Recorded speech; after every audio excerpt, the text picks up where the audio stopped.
Miss universe Kerala സൗന്ദര്യ മത്സരം May 22 മുതൽ 26 വരെ കൊച്ചി ലേ മെറീഡിയൻ ഹോട്ടലിൽ സംഘടിപ്പിക്കും. ക്വീൻ ഫ്രെയിം സ്റ്റുഡിയോസ് സംഘടിപ്പിക്കുന്ന മത്സരത്തിന്റെ ടൈറ്റിൽ സ്പോൺസർ ബീന കണ്ണൻ കൊട്ടിയൂരാണ്. ഗ്രാൻഡ് ഫിനാലെ ഉൾപ്പെടെ 6 ദിവസങ്ങളിലാണ് മത്സരം. മിസ് യൂണിവേഴ്സ് ഇന്ത്യ വേദിയിലേക്കുള്ള കേരളത്തിന്റെ ഔദ്യോഗിക എൻട്രിയാണ് ഈ മത്സരം. പ്രധാന നഗരങ്ങൾ, കോളേജുകൾ, ഷീമാട്ടി കൊച്ചി, കോട്ടയം ഷോറൂമുകൾ എന്നിവിടങ്ങളിൽ നടക്കുന്ന ഓഡീഷനുകളിലൂടെ തിരഞ്ഞെടുക്കുന്ന 24 മത്സരാർത്ഥികളാണ് കിരീടത്തിനായി മാറ്റുരയ്ക്കുക.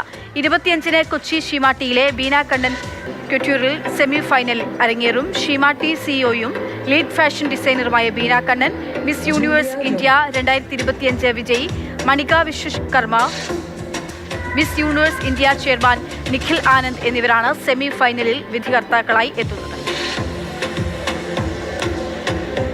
കേരള ചാപ്റ്ററിൽ നിന്ന് എടുക്കുന്ന 24 കുട്ടികളിൽ നിന്നും തിരഞ്ഞെടുക്കപ്പെടുന്ന ആൾ ഡൽഹിയിലേക്ക് പോകും. ഇന്ത്യയിലെ എല്ലാ സംസ്ഥാനങ്ങളിൽ നിന്നും തിരഞ്ഞെടുക്കപ്പെടുന്ന കുട്ടികൾ they'll be going to Delhi, from there to Puerto Rico in July. So ഓരോ കുട്ടികൾക്കും അവരവരുടെ വേദി ഉറപ്പാക്കുന്നു. അവരവരെ തന്നെ പ്രൊജക്റ്റ് ചെയ്യാനുള്ള ഒരു വേദിയായി ഷീമാട്ടി മിസ് യൂണിവേഴ്സ് തലം ഒരുക്കി കൊടുക്കുന്നു.